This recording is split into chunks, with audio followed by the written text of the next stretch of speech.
Here is how to fix your Minecraft Microsoft account if it's not signing in. It can be frustrating when you can't sign in and play. So first, click on sign in, and if the loading process seems stuck, don't worry, we'll address that shortly.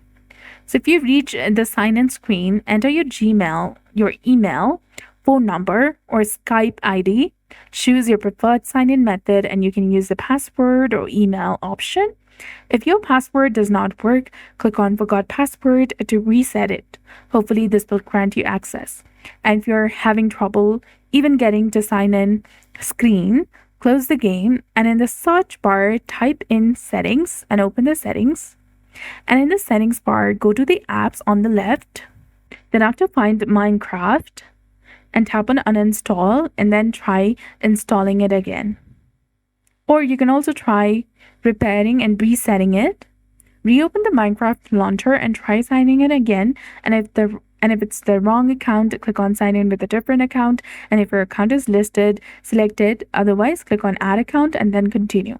So that's it for this video. I hope you found this video helpful. If you did, please like, share, and subscribe. Thanks for watching. We'll see you again in the next one.